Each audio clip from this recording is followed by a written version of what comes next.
Dialogues. I'm your host, Shantae Charles. I hope that everybody is having a great and wonderful morning. Today is Wednesday, and this is our day that hopefully we are helping you to win at love, life, and relationships, also known as Relationship Wednesday. Thanks for the what do you call that? Prophet Jonathan just put up there. Thanks for the extra runs, the digital runs, Jonathan. So, good morning, everyone. I hope that everybody is having a great and wonderful day. Good morning, love, to my wonderful husband who is on live, who tries to pop in when he can. And I appreciate him. I love him. And I appreciate him for putting up with all the wonderful sides of me.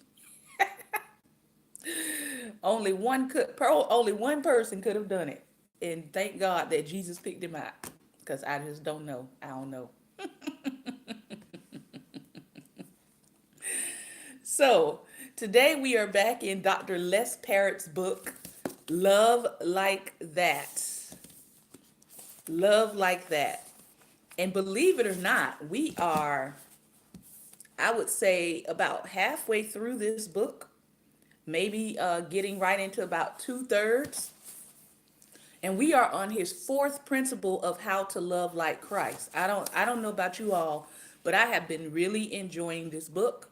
I love the fact that, these are principles that we can apply to any relationship. And I love the fact that he is breaking it down, going slow, taking his time, and walking us through these principles that we can use in any kind of relationship. The first principle we talked about, as you all know, was being mindful, being mindful. And I actually had an opportunity to practice this yesterday. I'll talk about that in a moment. The second one is being approachable. Being approachable. Do people feel like they can approach you? Especially if you're a single person and you're wondering why am I not getting any phone calls? Why am I not getting anyone interested in me? You do have to do some work on yourself, and you have to ask yourself, am I approachable? All right. Am I approachable in my demeanor? Am I approachable in my attitude? Do I seem like a kind person? Or do men, I'm talking to the ladies right now, do men witness me ripping apart human beings every day on my social media? I think even Taylor Swift got that hint, that if every time she's in a relationship and she breaks up and she gonna turn into a song, after a while, nobody is coming to have a relationship with you because they don't want to be your next song. I mean, I don't care how wealthy you are, right? Or you have all the bells and whistles and amenities. The reality is, people don't want to be turned into a song, right? They don't want all of their business told because you all decided to end the relationship. Um, so people do take a look at that. Guys, I know gentlemen, help me out, gentlemen. They take a look at that. They take a look at how do you treat people in general? How do you talk to people in general? What are your relationships like with other people in general? Are you kind? Are you a kind-hearted person? Or are you sharp? Are you rude? Do you always have something on your page about haters? Are you always giving a clap back to somebody? Because here's what we understand: nobody wants to live in that environment, for better or for worse, till death do you part. I'm just trying to help somebody today. If I'm helping you, put some hearts on the screen. Nobody wants to live in a clapback universe for the rest of their life. Not saying you won't have arguments, not saying you won't have disagreements, not saying, you and your spouse may not see eye to eye on everything, but they don't want that to be an everyday thing. They don't want that to be a constant thing, right? I don't know anybody who got married to be in a constant state of arguments during their marriage. I don't know anybody who was like, yeah, sign me up for that. So being mindful, being approachable, being graceful, and remember, you got to forgive yourself. You have to know how to forgive yourself. You have to know how to give yourself grace, because if you don't give yourself grace, chances are you're not going to be giving it to other people. You're not. If you're harsh with yourself, you're going to be harsh with other people. All right? And so now we're moving on to the fourth principle, which is bold. Bold. Pastor Ben said, better to be on a rooftop than to be with what? A nagging person, right? There's another one I believe that talks about how a nagging woman is like a dripping faucet. That's to summarize what the scripture was saying, right? Nobody wants a dripping faucet. Who wants to live with a dripping faucet? If you ever had a dripping faucet in real life and it's loud and you can hear it, even though it's drip, drip, drip, right? It's small, but it's annoying. Uh-oh. It's a small thing, but it's annoying. It's aggravating. And so we don't want to be that in each other's lives. We don't want to be that in the life of our relationships. That's even in friendships. Nobody wants a friend that is nagging all the time. Nobody wants a friend that every time you see them, they can't say hello. They can't say, how are you doing? They immediately start nitpicking about something about you. Nobody wants that kind of friend. I don't care who you are, wealthy or poor, famous or not. We need friends who will tell us the truth, but they don't nag us about it. Uh-oh. Some of us need a nagameter because some of us don't know when we're nagging. And we need a meter that says ding, ding, ding, ding, ding, ding. Cut it out. Stop. You said enough. Now you're repeating yourself over and over again. Just be quiet. Hush it up. As one of my social media friends, Heather Lindsay, says, some of us need the anointing for quiet, or the spirit of, we need the spirit of shut up. Some of us don't like people to tell us that, but it is what it is. So I love this verse that Les Paris starts out this chapter with. He says, Jesus says in the summary here, this summarized verse, your task is to be true, not popular. Your task is to be true, not popular. So if you're looking for popularity in your relationships,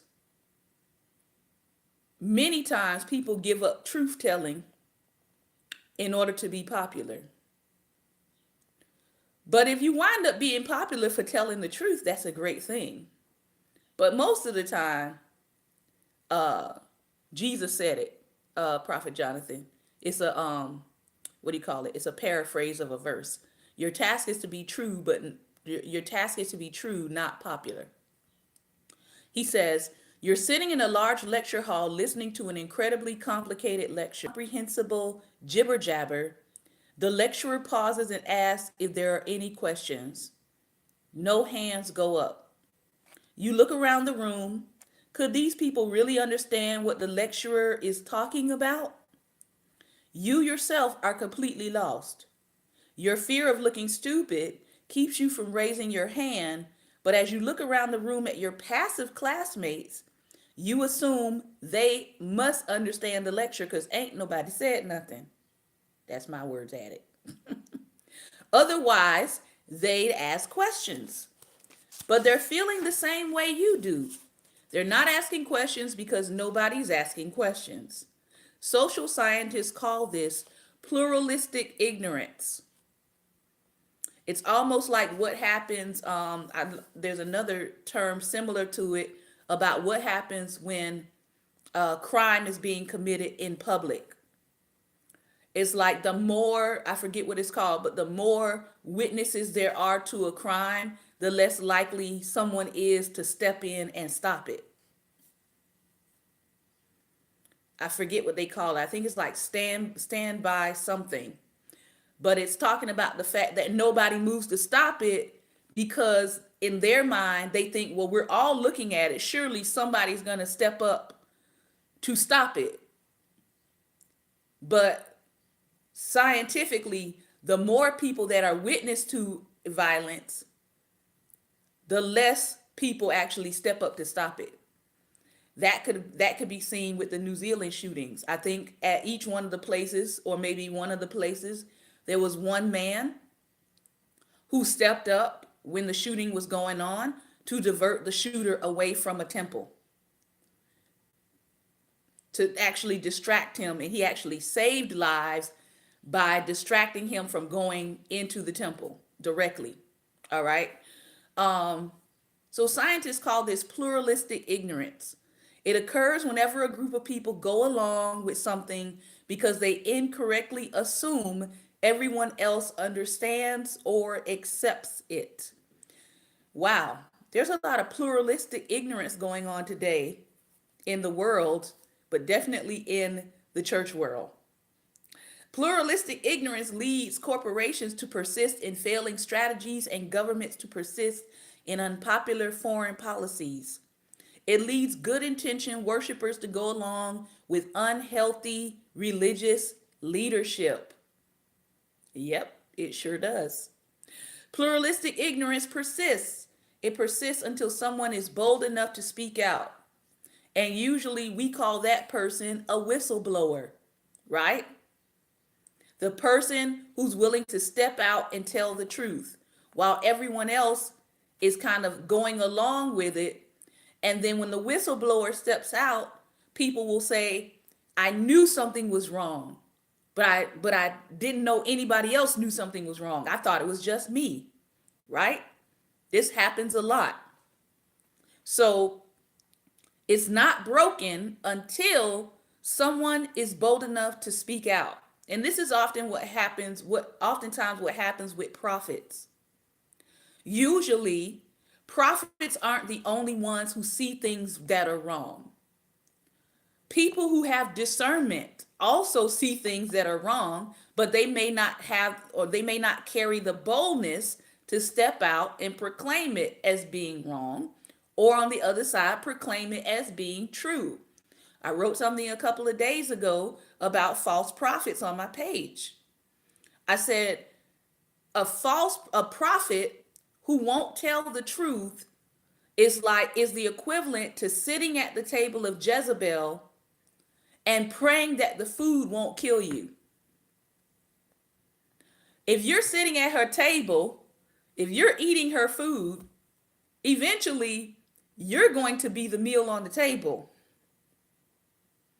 Because that's what happened to the false prophets. That's what happened to the people who were in agreement with a false kingdom that was coming against God. Yeah. They didn't make it. After the showdown happened with the whole fire and all that, those of you who read scripture, after that, they were done away with. So we don't want to be that person. We don't want to be a part of pluralistic ignorance. Hans Christian Andersen, the Danish writer famous for his fairy tales, memorialized the phenomenon in 1835. This is a really good example. Long before scientists labeled it, he coined it in his book, The Emperor's New Clothes. Put some hearts on the screen if you know the story of The Emperor's New Clothes, or if when you were a child, you read the book called The Emperor's New Clothes. It was actually one of my favorite books growing up. I really liked that book. You've heard the story before, but probably as a child. That is an example of pluralistic ignorance, right? A narcissistic emperor surrounds himself with people who only say what he wants to hear. Even the browbeaten citizens of the empire are so cowering and timid that they dare not disagree with the emperor's edicts, nor will they criticize anything he says or does. My God, when a fairy tale becomes real life. Then two con men appear on the scene. Yes, they did. Matter of fact, I might put it up on my page today, Prophet. Then two con men appear on the scene. They witness the ridiculous situation going on in the empire, and they realize that they can make a fast buck. They announce that they are the world's best tailors and offer to make wonderful garments for the emperor, clothing such as he has never seen before. Yeah. John Wolfgang Goethe said, "There is nothing more frightening than active ignorance." The catch is that the price tag for such royal garments is exorbitant. And as vanity will have it, the emperor insists that they make him new clothes. After collecting a huge fee, the con men go to work, miming the actions of tailors. So they're acting like they're putting garments together. There's nothing in front of them, but they performing, they're acting, okay? The emperor is measured and fitted, refitted and measured. The kingdom awaits breathlessly the day when the emperor will appear in his new clothes, for word has it that only men of the purest hearts will be able to see the glorious clothing in which the emperor will make his debut. Gosh, this sounds like 2019. Oh, you must be pure in heart to actually see the goodness that's going on right now. Finally, the day comes and the emperor is dressed in his new clothes. Everyone compliments the emperor on his stunning appearance as he strolls regally through his capital city. Unbeknownst to his people, however, the emperor is having some doubts about his own purity of heart. He can't see his new clothes. Knowing that he cannot allow his people to see his own consternation, he goes along with the ploy. The crowd becomes more and more enthralled with his new outfit that's not there. Jeez. Or his morality that's not there. Then suddenly, from somewhere back in the crowd, a young boy shouts, "The emperor has no clothes!" Woo! It's always the children. It's always the children. The emperor is horrified. The crowd is dismayed. But slowly it begins to dawn on everyone present. Who has a purer heart than a child? Sure enough, the emperor has no clothes. Why did it take a little child to yell out while this man is walking buck naked down the road that the emperor got no clothes on? So he has been in denial himself. And because he was in denial, everyone else around him played along with the ignorance as well. This is pluralistic ignorance. Everyone was thinking it, but nobody was bold enough to say it. They were going along with the absurdity purely because they didn't have the gumption to speak the truth. Now, what happens when you have a cabinet of men and women who are operating in pluralistic ignorance, and nobody in your cabinet, including the people who are supposed to be spiritual, do not have the gumption to speak the truth to you in love? And so was born a lesson for the ages. You can't shy away from what is true. It requires boldness. But long before this legend was ever written, Jesus confronted a similar lack of congruence in his own religious culture. In fact, he boldly shattered the pluralistic ignorance of his time. He was fearless when it came to being real, authentic, and truthful. And let me add, real, righteous, authentic, and truthful. See, you can be real and ratchet. That's not what we're talking about today. You can be real and ratchet, or you can be real and righteous. You can be authentic and ratchet, or you can be authentic and righteous. You can be truthful and ratchet, or you can be truthful and righteous. If you want to love like Jesus, you can't shy away from what you know is right and true. You can't remain silent just to go unnoticed. Loving like Jesus is not for the chicken-hearted. People say, "Oh, you're wimpy, and you're naive and you're gullible and you're just a sheeple because you believe in Jesus." No. No. Name me one other person besides Jesus that was willing to be crucified for what they did not do, lied on, crucified, and die for other men's sins. I'll wait.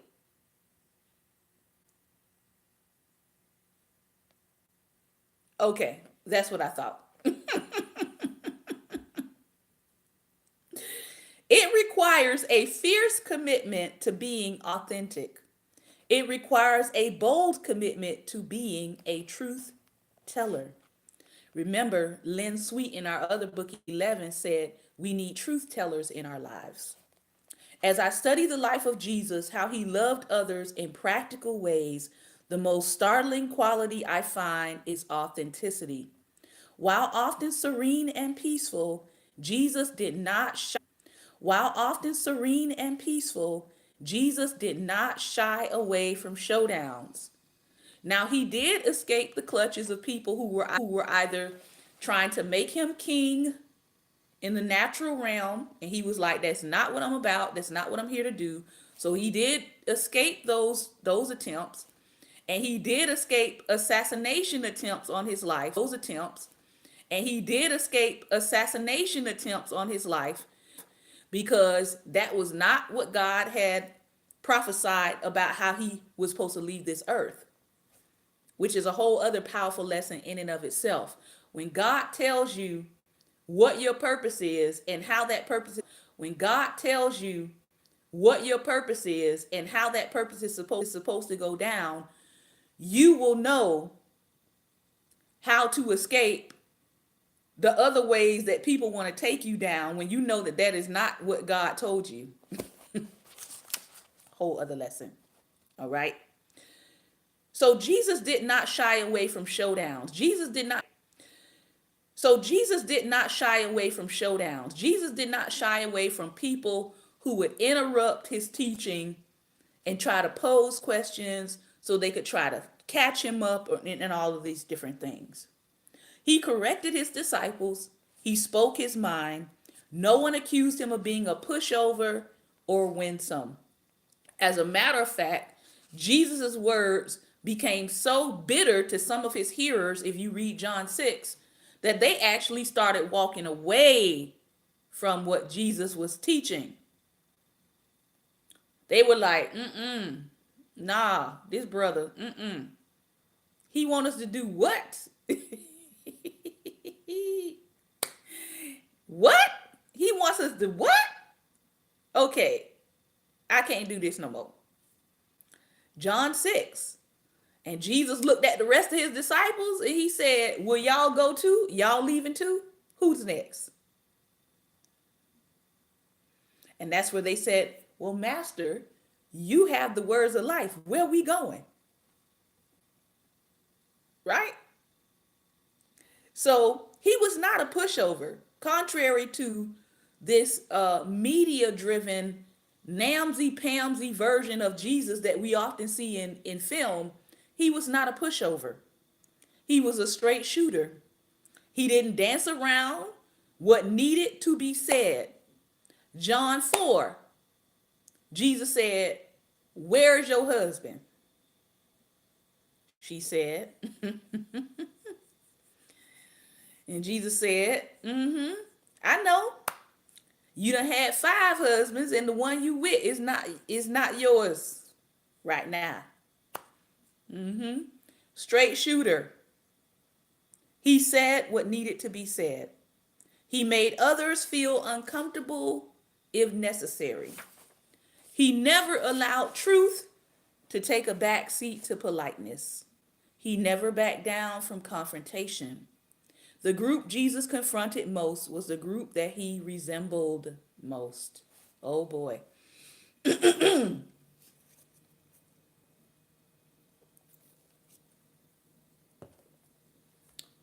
The group Jesus confronted most was the group he most resembled. I wonder why some people keep talking about black on black crime and they not black, but they never talk about all of their nieces, cousins, nephews, brothers, uncles, grandpas committing all these violent crimes. I don't see them posting about the shootings that's going on with people that look like them. Have you seen it? I'm looking. I've been looking. Where is your commentary on the people who look like you? Anyway, sidebar. Of all the religious groups of his time, including the Sadducees, Samaritans, Herodians, the Essenes, and the Zealots, scholars agree that Jesus, the rabbi from Nazareth, most closely matched the profile of a Pharisee. He obeyed the Mosaic law, he quoted leading Pharisees of the day, and he often took their side in public arguments. The Pharisees devoted their lives to following God, they tithed to the penny, and they obeyed the strict laws of the Torah. They held no traditional values, they held two traditional values and were model citizens. So guess who Jesus was always talking to? Yet Jesus singled out the Pharisees more than any other group for his strongest critiques and confrontations. No one dared challenge the Pharisees until Jesus.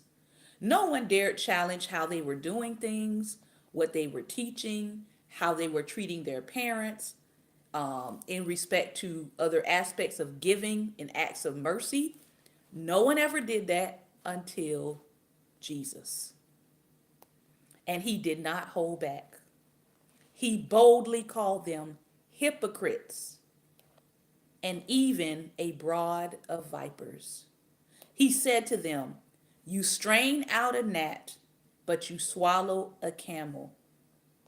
Or, as another translation puts it, "You religion scholars and Pharisees, frauds, you keep meticulous account books, tithing on every nickel and dime you get, but on the meat of God's law, things like fairness and compassion and commitment, the absolute basics of the law, you carelessly take it or leave it. Careful bookkeeping is commendable, but the basics are required."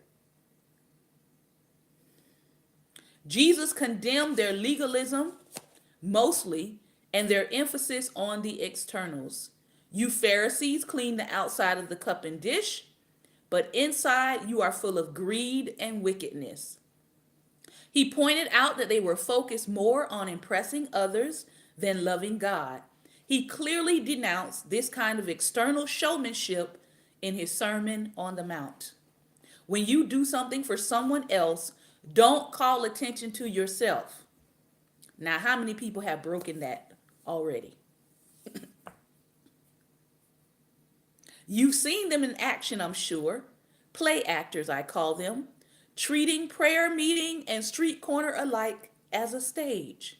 Acting compassionate as long as someone is watching, playing to the crowds. You would almost think that Jesus is talking to the live stream generation right now. They get applause, true, but that's all they get. When you help someone out, don't think about how it looks. Just do it quietly and unobtrusively. That is the way your God, who conceived you in love, working behind the scenes, also helps you out. And when you come before God, don't turn that into a theatrical production either. Uh-oh.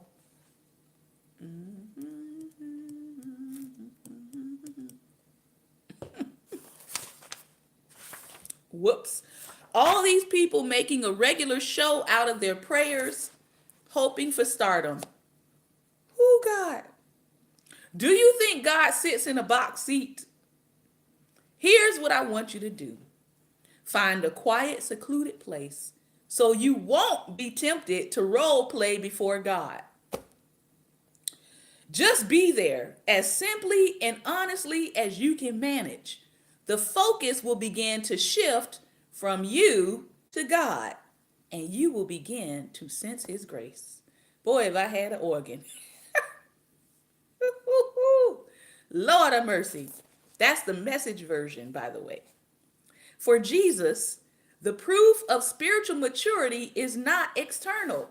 We keep trying to make it external. We think that the proof of maturity is a collar. Oh God.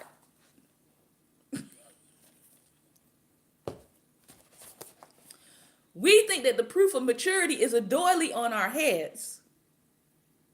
See, somebody not gonna like me today. We think the proof of maturity is how thick your stockings can be or how long your dress is. We think the proof of maturity is lack of jewelry and lack of makeup. But I come to tell you today, spirituality is not for show. It's an inside job.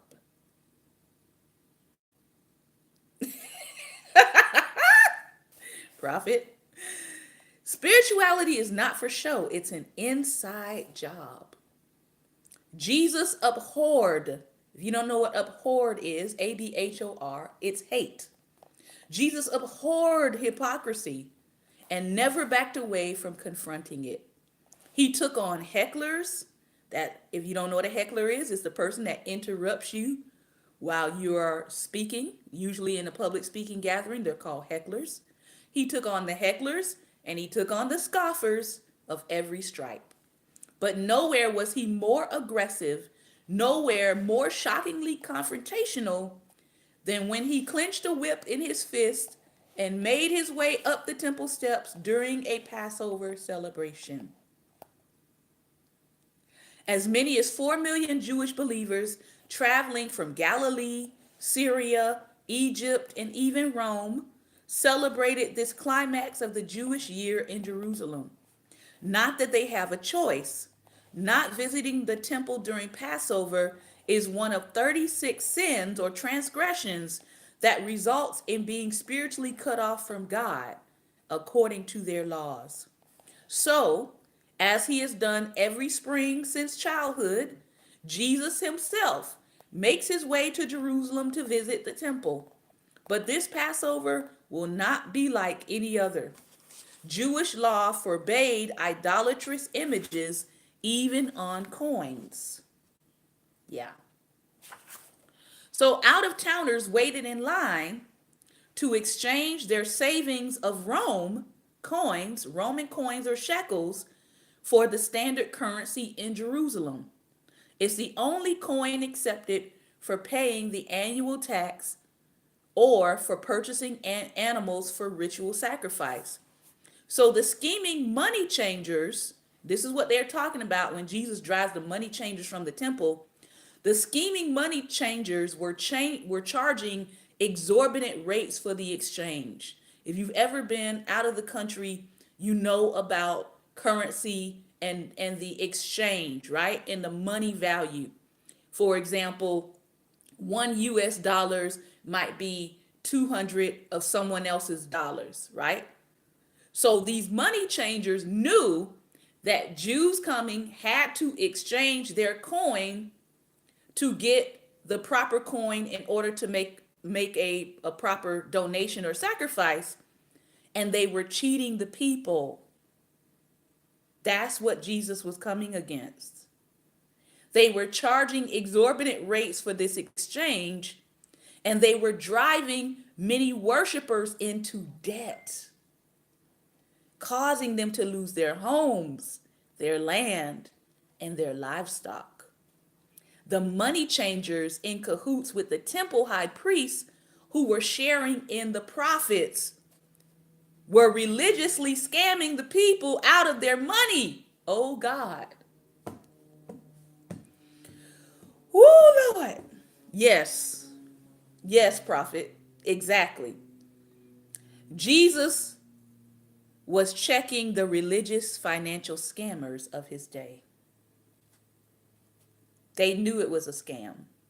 The temple priests and their Roman masters make even more money when the poor buy a mandatory animal sacrifice, a lamb or a dove, only to have a priest inspect it to find a blemish and deem it unclean and require the peasant to buy yet another. So they were working this whole scam. They had a whole little financial money laundering ring going on. This wasn't just, oh, Jesus saw some turtle doves in the temple and he drove it out. No. Jesus was dealing with financial fraud of the people. You know, like how people say, it's the year 2019 and you must give me $2,019 or you're going to hell. That's what Jesus came for. Somebody not gonna like me today, but it's all right. You're gonna get delivered. You're gonna get delivered from financially scamming God's people, or you're gonna be judged by the Lord. You can take your pick. All right.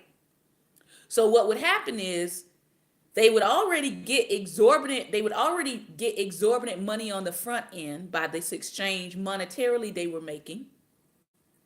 Then they would sell them an animal, and then the priest would tell them this animal is not good enough, which would send them back to the money changers to go and purchase more animal sacrifice. And behind all of that, they were cutting the money or splitting the money or getting a share of the profits from the money changers. That's what Jesus came to deal with when he took out his cat o' nine tails and he started knocking over tables. So Jesus knocked over false financial systems. Somebody gonna catch that tomorrow. Jesus couldn't take it. The corruption made his blood boil. He hadn't preached a single message before a crowd at this point. He had not challenged Rome or the temple's high priests. Most would have no idea who he is, and nothing in his behavior so far has been rebellious or even confrontational. But now, as he walks past the helpless people standing before the greedy money changers and sanctimonious high priests overseeing them, the normally peaceful Nazarene snaps. He storms the money changers' tables, places two hands underneath the nearest one, and flips it. A small fortune of coins scatters in every direction. As people gasp in shock, Jesus is on to the next table and the next. He cracks his whip, sending the sacrificial goats and sheep running. Now, let me point out, Jesus did not go through the temple whooping people. He cracked his whips, and it caused the animals and the sacrifices to scatter. He flipped tables. He was not DDTing the scribes and the Pharisees. All right? I know some people like to take it there. Nobody stops him. How dare you turn my father's house into a market? He shouts. Men who enjoyed power over the pilgrims just moments earlier now cower and terrified that Jesus will turn the whip on them. The temple courts are vast. Jesus' outburst goes unheard by the priests and worshipers within the temple itself. But the poor and oppressed who have witnessed Jesus' act of defiance know that they have seen something extraordinary. Many of them have long dreamed of committing such a bold act. They are astonished. From his Galilean accent and simple robes, they know that Jesus is one of them. Of course, this is the rarest of experiences for Jesus. There's nothing else like it in any of the Gospels. But there are numerous confrontational encounters. Not only did he correct false teachings on numerous occasions, he boldly silenced the chief priests, scribes, Pharisees, and Sadducees by putting them in their place with Scripture. He exposed their true motives. A self seeking man boastfully promised to follow Jesus anywhere because he thought it would mean political or financial gain for him. Jesus corrected his wrong motives by telling him that he would be following a homeless Messiah. Jesus corrected Martha's anxious heart by pointing to her sister sitting at his feet and listening to him. He basically said, "You should be more like your sister." And while he had more tenderness and patience with his disciples, he sometimes rebuked and confronted their actions as well. You were not traveling with Jesus as a disciple without rebuke.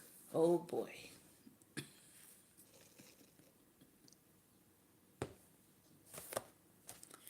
You were not traveling with Jesus as a disciple without rebuke.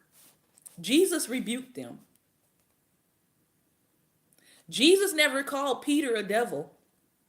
He said, "Satan, get behind me." He recognized who was trying to use the will of Peter, but he said, "We're not doing that. You're not going to talk me down from my purpose." In short, Jesus is the ultimate truth teller. Courageous, confident, bold. He is a model for living authentically and honestly. So let's look at what the word bold means, those of you who may be taking notes. Bold. In the pilot episode of his political satire program, The Colbert Report, comedian Stephen Colbert coined a playful word that stuck: truthiness. In fact, the term was named Word of the Year for 2006 by the dictionary. It has to do with a truth that a person claims to know intuitively because it feels right. It was Colbert's jab at those who make impassioned arguments based on facts that don't exist. It's the exact opposite of trustworthy. Look up the term truthful, on the other hand, as we did yesterday, and you'll find a variety of synonyms: bona fide, genuine, real, sincere, and unquestionable. But you'll also find a phrase that appears under this word in nearly every dictionary: worthy of trust. Oh boy. How many people have we given trust to that was actually worthy of it? I'll take my sip right there.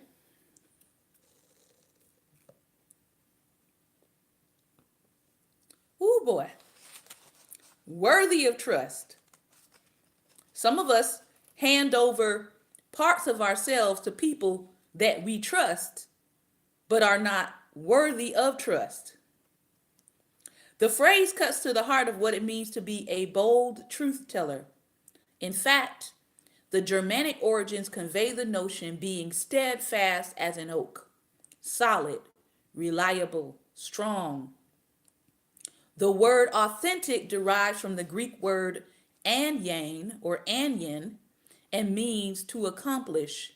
And anyone who has become worthy of trust in the eyes of others has accomplished a great deal.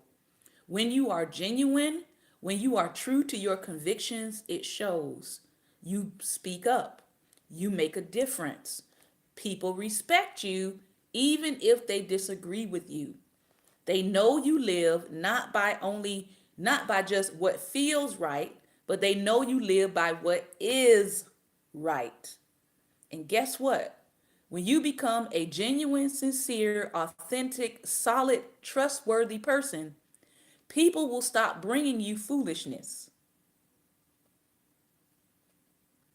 I think that calls for another sip.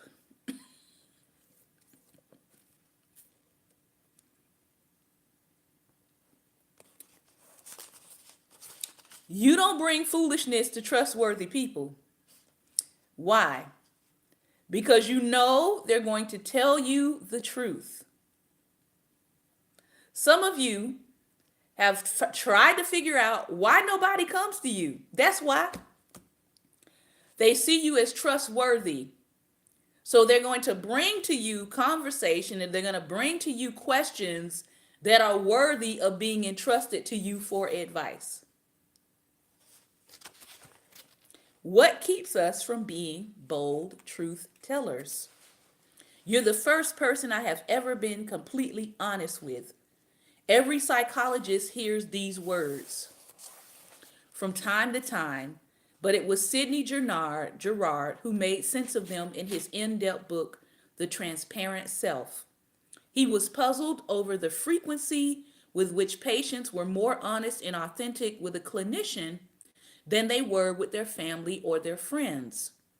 After much study, he concluded that each of us has a natural built in desire to be known, but we often stifle our vulnerability out of fear.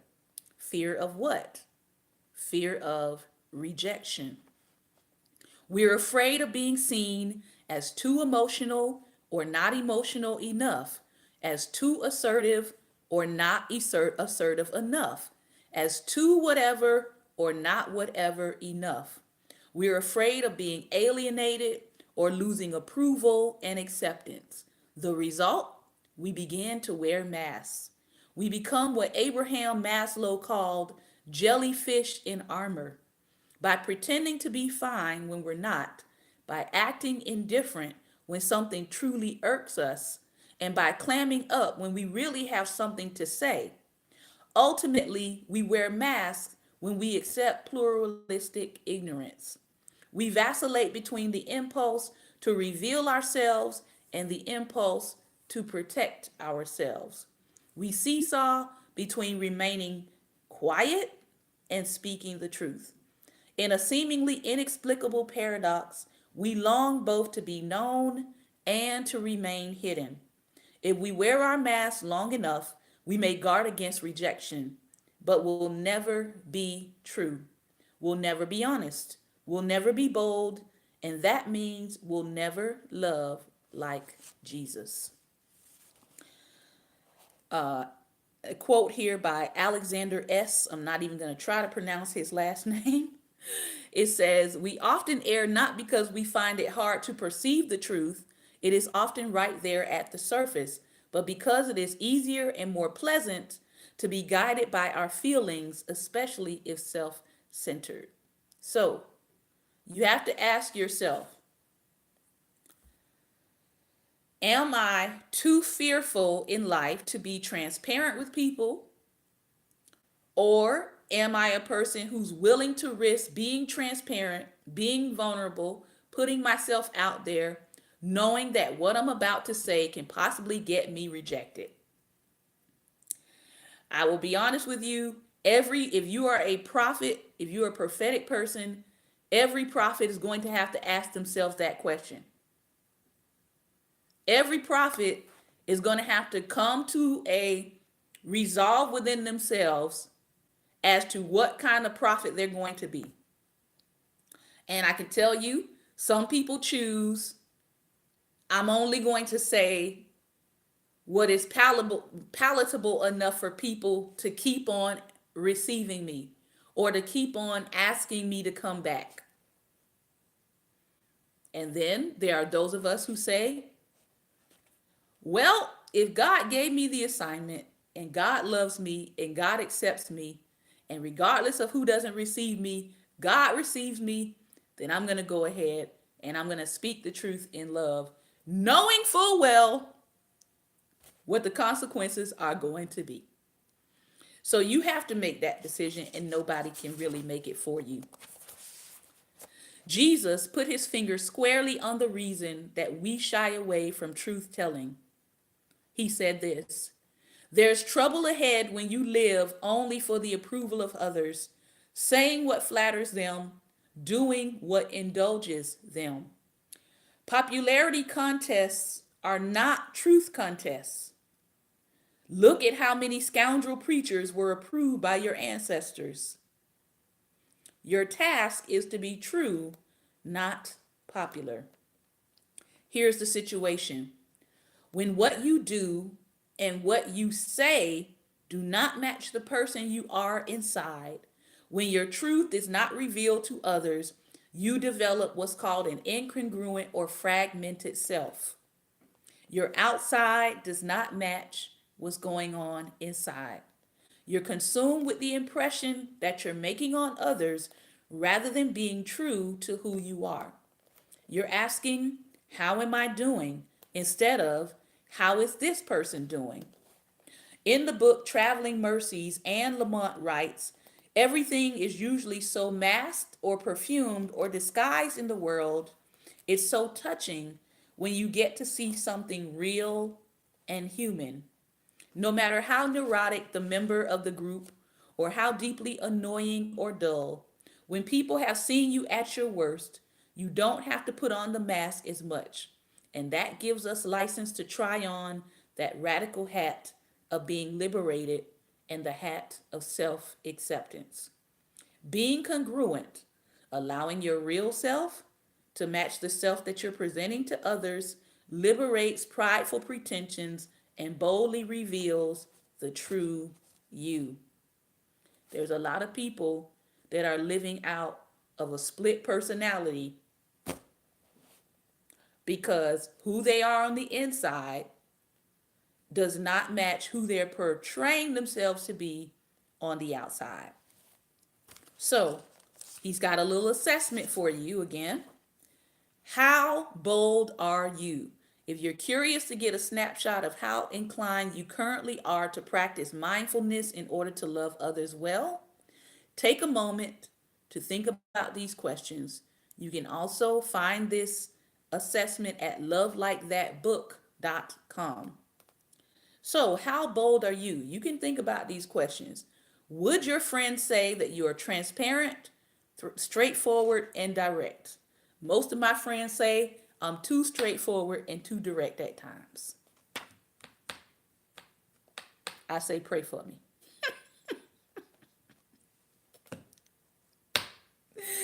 I say, pray that God will give me the grace as I'm too straightforward and direct at times because I don't think I'm ever going to stop being straightforward and direct. So pray for the grace of God to cover the hearer. If I have a problem with someone, I meet with them as soon as I can to get it ironed out rather than sulking or whining about it. How good are you at that? Do you meet with them? Do you say, hey, we really need to talk? I've got a problem with something you did, with something you said, something I need clarity on. I'm feeling some kind of way about what you said. Help me to understand. Now, I've tried to do that with people, but some of them, they don't respond. So I just take it to Jesus. But it does help to immediately say, hey, if I did something to offend you or upset you, I apologize. I will never apologize for speaking the truth, but I will apologize for your feelings. That I do. Another question. I speak out if someone is not being treated fairly, even if it means risking rejection. Many of us seem like we can't figure this out when it comes to the LGBTQIA community, right? There are some people who say, I absolutely do not agree with their lifestyle. That may be your stance, that may be your position. But if somebody is mistreating them, beating them, refusing them basic life access, you need to speak out because they're a human being just like you. So, do you speak out when someone is being treated unfairly, even if that means that people will reject you because you spoke out because that person was being treated unfairly? Are you bold when it comes to saying what needs to be said or doing what needs to be done? When your conviction is strong, how do you feel about what others think about you? Are you on the spectrum of, I'm really worried what people are going to think about me? I'm pulling my hair out. I got anxiety. I'm throwing up because I can't deal with what people think about me. Or are you on the other side of the spectrum of, I could care less? Bring it. Do you feel urgent about making things right? when something is wrong in one of your relationships? Do you take immediate action to make it better? I like to take immediate action to make my relationships better, but guess what? Relationships take two. So if I'm over here doing the work to make the relationship better and you are ignoring the work, at some point I got to give you and the work over to the Lord.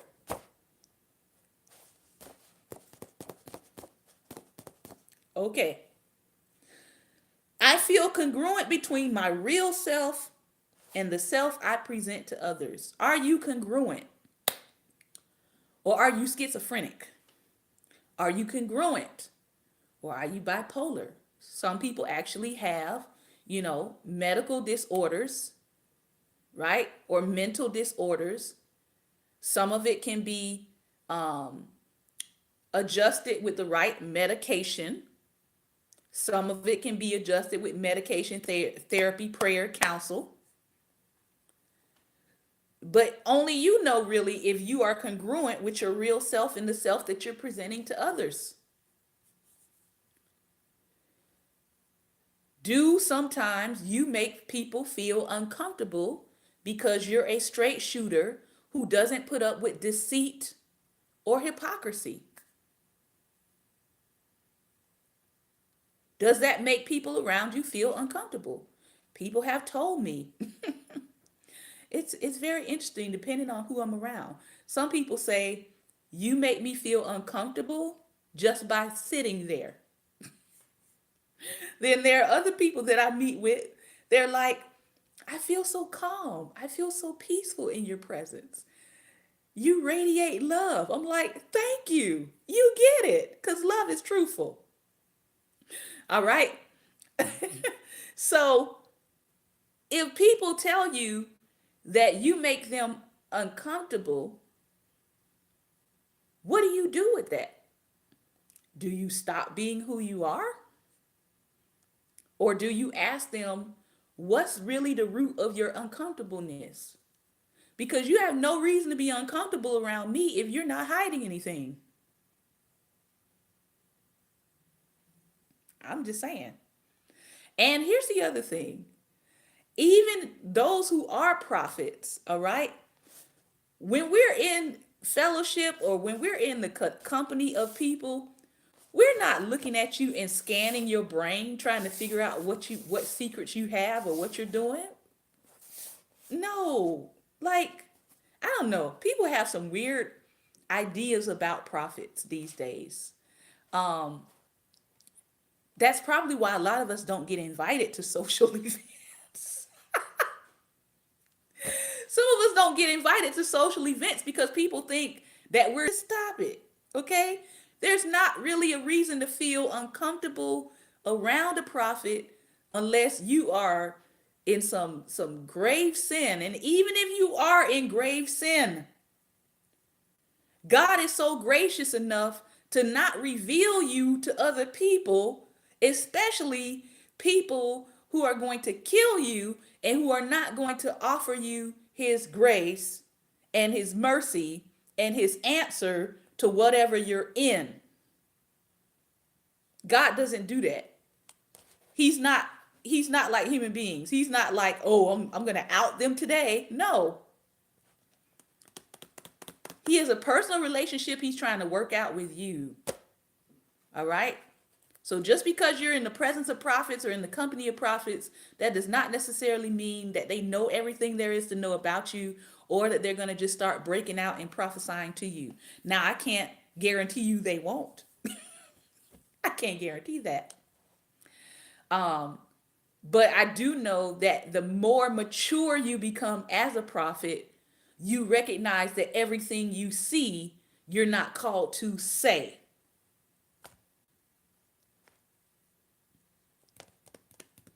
Mature prophets can see a thing and know something about you, and they know that they're not necessarily supposed to say it to you.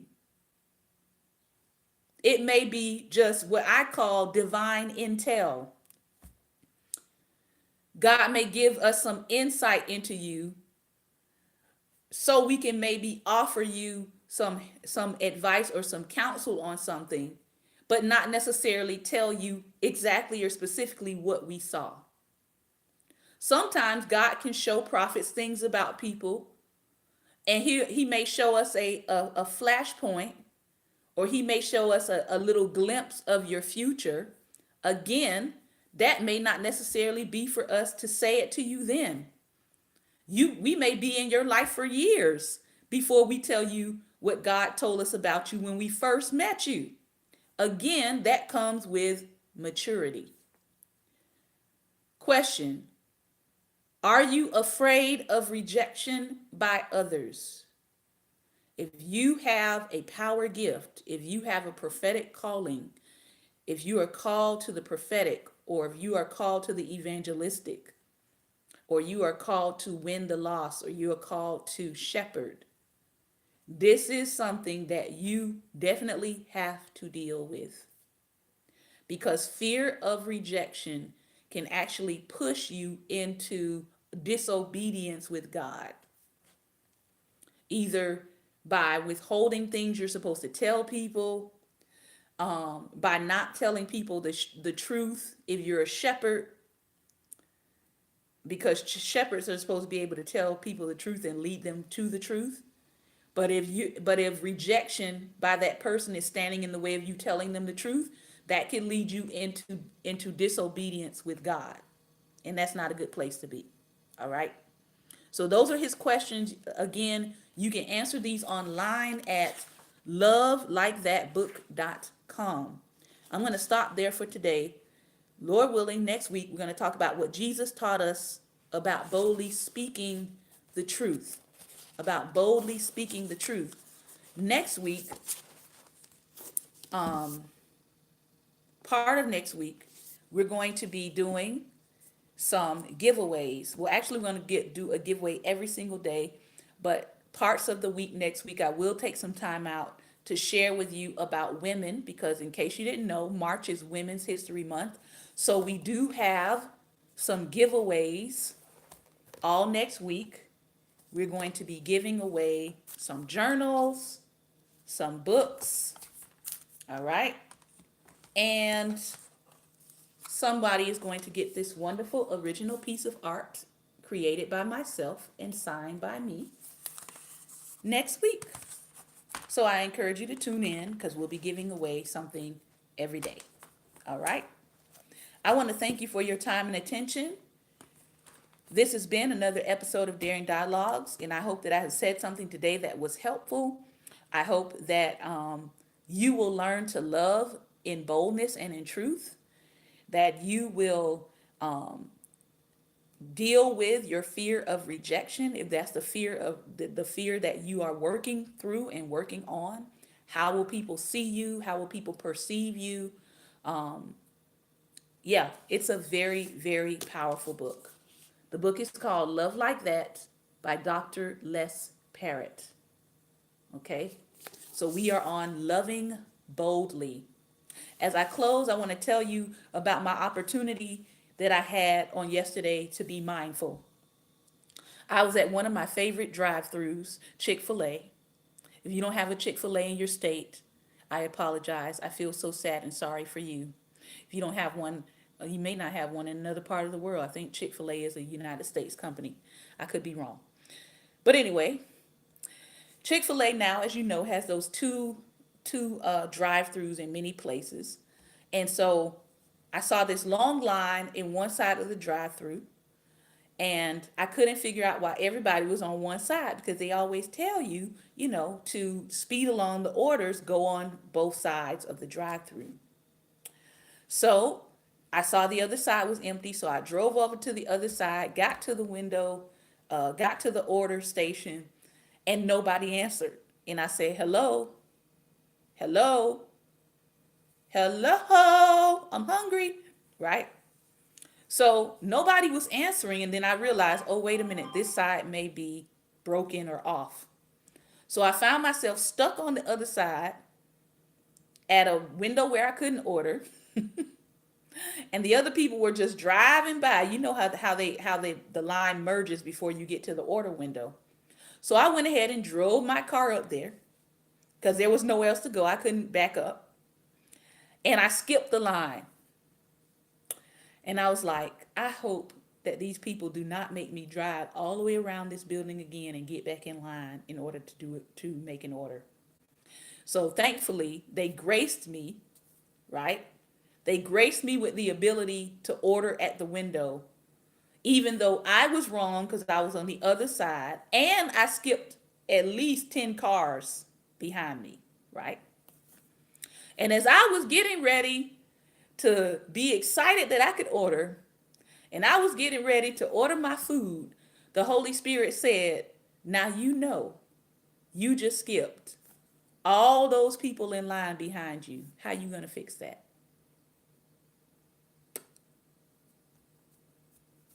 Mindful. So I ordered my food because they politely let me order, which meant that I was adding weight to the people who were behind me who had already ordered because I skipped the line. And so I said, sir, ma'am,